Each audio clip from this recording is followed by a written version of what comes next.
Hi, I can barely see over the podium. My name is Angela Duckworth, and I have a very straightforward and simple talk. Just have really one point to make, which is that there's a construct that I study called grit, defined as passion and perseverance for long-term goals. In anticipation of Bill Ravel's question, I think he just stepped out of the room, yes, I think it's a trait. So it's an individual difference that I study, and I happen to think that it's quite essential to very high achievement. Let me start off with a story that was emailed to me by a private school headmaster. That's what we call them in the States. Is that what you call a public school here? Whatever. It's, you know, where you have to pay money. Rich kids going to school, headmaster, you know, they play football, which is soccer. I'm trying to translate here, but here's what he emailed me. I replaced the name with my husband's name to protect anonymity. In my early years as headmaster, I was still coaching football. I'm just going to say soccer, I'm American. And for 2 years, our team was one of the best in New England. We had the best goal scorer in our school's history, and he was a big part of the reason we did well. All Jason did was score goals, both in soccer and hockey, and at a rate that was staggering. Little predicted this. I cut him from the team as a middler. Clearly, I had an eye for talent, because he was small, average in speed, and frankly, not the most technical player. I knew he would make the team as an upper mid and be good, but I would never have predicted what was to happen in the next 2 years. Jason scored more than anyone, not just at our school, but in the entire league, and not just in his day, but in our school's history, and not just in soccer, but also in hockey. That's called domain generality. Goals in his career in the season per game, his numbers were almost double the next on the list. Jason scored a goal a game in his first varsity season, and by October, in his senior year, lots of people, students, teachers, alumni, and college coaches, were talking about him. Teammates said, "It's sick, it's just unfair." Teachers added, "You can't coach that, you're either born with it or not." Coaches said, "That's the kind of God-given talent you just don't see very often." That was the story, the way we all explained what seemed like inexplicable ability. And I'm sure I used phrases just like that. It was simple. Jason had something nobody else did. But when September of his senior year arrived, I met with Jason to ask him about what he did to train over the summer. Jason said, "I know that my left foot was pretty weak, and it was a liability when it came to scoring. So I took 50 shots a day, all by myself." You need to think about what he just said. Even if he exaggerated a bit or missed a few days, he must have taken some 2,000 shots. Boring, tiring, repetitive practice done alone. In other words, he probably practiced harder than anyone on the team and maybe in the league. That year, Jason scored 29 goals, almost exactly half with his left foot, including the one that put the team in the New England semifinals. And I think that is a story which illustrates this quality of grit. I have a few historical quotes. This is William James from an essay that, interestingly, he first wrote at the very turn of the century, gave in Philadelphia in 1906 to the American Philosophical Association, and then rewrote and revised and republished repeatedly until 1925, I think, when it appeared in Science. So I think he was quite gritty too about the topic. And the title of the essay is Energies of Men, and I think this sentence sums it up. Compared with what we ought to be, we're only half awake, making use of only a small part of our possible resources. Men the world over possess amounts of resource, I think he meant talent, which only exceptional individuals push to their extremes of use. And then, not too long afterwards, Clark Hull with the observation that in reviewing the literature on achievement, one could distinguish between talent or capacity on the one hand, and then the tendency to apply that talent to good use on the other, capacity in industry. And my overarching framework here, it's kind of based on what we all learned in physics class, that distance is the product of rate times time. And I think achievement, frankly, is the product of talent, or how quickly you pick something up, how quickly you improve, and then the effort or time you put to it. And I'm particularly interested in the effort variables, personally, because I'm not optimistic that you can do a whole lot to change talent. Another way of thinking about this is the deliberate practice framework. Some of you may know the work of Anders Ericsson, recently popularized almost accurately in the book Outliers by Malcolm Gladwell. But the idea is that to achieve a skill in any domain, whether it be chess, soccer, swimming, or music, you have to practice. And not only do you have to practice deliberately, meaning that you're practicing right at the edge of your abilities. It's actually practice that's not fun. It's practice when you're falling down and screwing up and the piano sounds awful and nobody likes to watch you kind of practice. And it's sustained over 10,000 hours at a minimum to achieve world-class levels of performance in every domain that Anders has studied. And when I read about this research, it made sense to me, but there was a puzzle in it. And so I asked Anders, well, if deliberate practice is a kind of magic potion that allows you to improve in anything, no matter what, he actually doesn't, going back to this slide, he doesn't believe in the talent variable. He thinks it's all effort. So, so taking either his extreme view or mine, you know, why aren't we all doing deliberate? Why have I gone running every day since I was 19 and not a second faster than I ever was? Because I should be at the peak of I should be an Olympic runner, according to his calculations. And he said that I'm not doing deliberate practice. And I said, well, why isn't everyone doing deliberate practice? And he says, because it's awful, right? Even Olympians who have a passion for their sport say they don't enjoy the part of the practice which they would call the deliberate part. So that gets to the individual difference question and to the construct that I introduced at the beginning, grit. It's my view that it's the gritty people who actually log more hours of deliberate practice than the less gritty people, and it's the deliberate practice that actually makes them great. I named it after the old movie before they remade it. I haven't seen the remake, but I have seen the first one, and I don't recommend it. But you may know that it's about a 14-year-old girl named Maddie, whose father is unjustly killed. She spends the rest of the movie trying to avenge her death. Classic American Western. And Rooster Cogburn is the one-eyed alcoholic sheriff who helps her. It turns out, I think, that the movie really is about the grit of this young girl and not much about the alcoholic sheriff. But the idea is really this kind of dogged tenacity, this single-minded determination to achieve a very long-term goal. Part of my work has been inspired by reading Francis Galton. I didn't agree with him about everything, but he was quite prescient, I think, about what made for high achievement in life.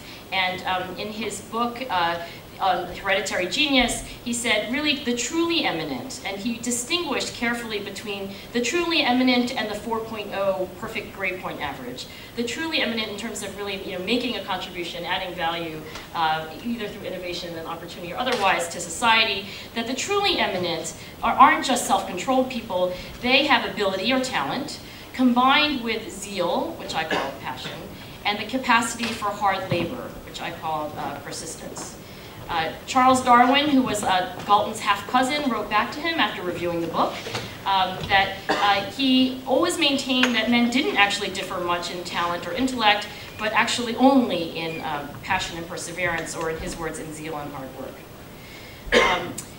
One more historical example, and then I'll just fast forward to the research. Catherine Cox, a graduate student at Stanford who worked under Louis Terman, who himself was more interested, I think, in talent than he was in the effort side of the equation, read 300 biographies of 300 geniuses, which is a very pleasant way to get your PhD, and she coded them and identified two characteristics which really stood out to her as characteristic of the geniuses who had made the greatest contributions to humanity, and I think her words nicely summarize the two facets of grit.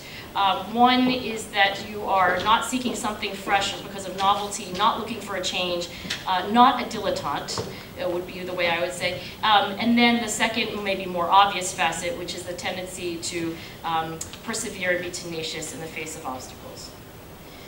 For the first, I guess, 6 years that I was studying grit, I did it the way that personality psychologists do mostly everything, which is that I had a completely fakeable paper and pencil questionnaire with statements like these that you endorse on a 5-point Likert scale. The items that are measuring sustained passion, reverse scored, new ideas and new projects sometimes distract me from previous ones, and then items measuring perseverance like setbacks don't discourage me, I finish whatever I begin. And I was able to merrily go about what personality psychologists do, which is predict things, So I ran a bunch of longitudinal prospective studies where we measured grit at time 1, and then at some point, time 2, we measured some objective measure of achievement. So this, for example, is a study at West Point of the incoming cadets at the U.S. Military Academy that provides 25% of the officers to the U.S. Army. Highly competitive school where each cadet costs the American taxpayers $500,000. And when the cadets drop out, they don't replace them. So there is an incentive to keep them around, and grit predicts, that's the blue line, grit predicts staying through that first difficult summer. It's actually interesting, when you drop out that first summer, you've dropped out before you've even received your first grade or evaluation. It's a sort of early dropout. Hold candidate score is their measure of talent. It's kind of a roll-up of your SAT score and how many push-ups you can do and your grades. It doesn't predict retention at all. And that replicates over the next 7 years. If you get something into the US Army, they never take it out. So that's a tip for psychologists who want to do research. Grit also predicts prospectively objective measures of commission among sales agents and retention, whether they stay around. That's a group of 700 sales agents. Maybe my favorite study was the National Spelling Bee, which is a little bit of a folk tradition in the United States, but these little kids get up and they spell words like usprocht and that make you feel stupid. And what we were able to do is mail kids grit questionnaires as well as a large battery of other measures and give them verbal IQ tests over the phone, and then we waited around to see what would happen at the spelling bee, and grit was actually a reliable predictor of performance in the National Spelling Bee. It was not related to talent or verbal IQ in this case, and self-discipline, sort of, being able to resist temptation in the face of adversity, that actually was not a predictor. So I think Galton was right, that high achievement is different from, run-of-the-mill achievement. In a follow-up study where we replicated the same findings that grit, again, prospectively predicted winning the National Spelling Bee, we asked kids to keep a log of their practice. And what we found is that there are 3 things that kids do to win the spelling bee, or they try anyway. One is to read and do other kinds of fun verbal leisure activities. If you look at the dark gray bars, you can see that was the most enjoyable of the 3 things that they did. It was the least effortful. Deliberate practice, by contrast, was the most effortful and the least enjoyable. And being quizzed or tested by somebody else was somewhere in between. And in a mediation model, we found that it's grit that predicts deliberate practice, and it is only deliberate practice and neither of the other 2 activities that then predicts your spelling performance.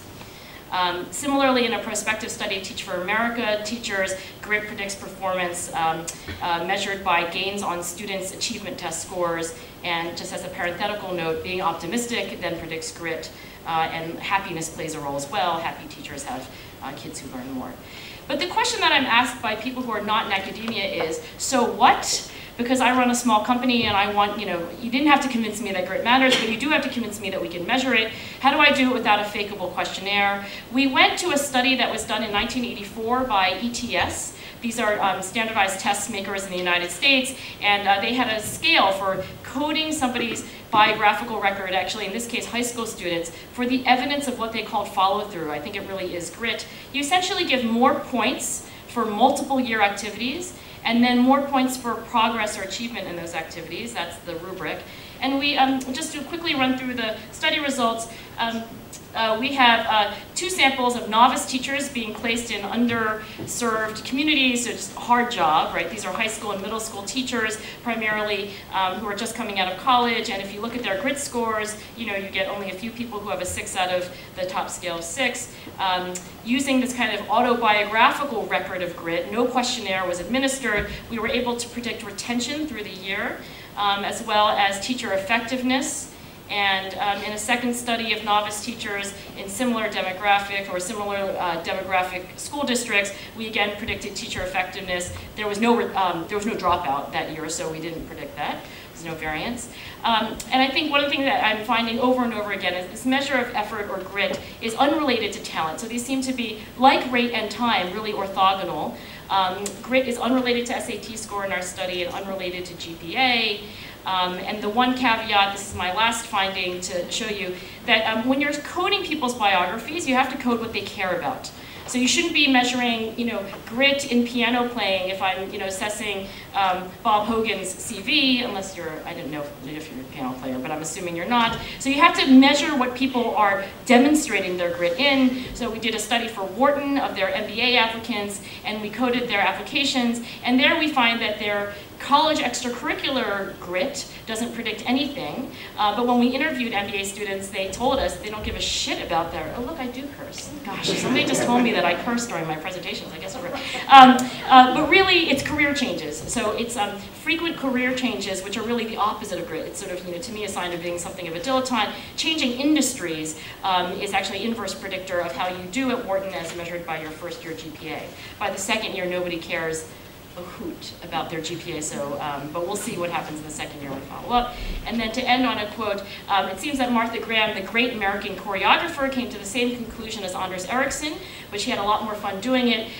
She said it's about 10 years to make a mature dancer. Dancing appears glamorous, but the path to paradise is no easier than any other. And essentially, I think what she was describing was deliberate practice and the trait of grit that enables you to do it. Thank you.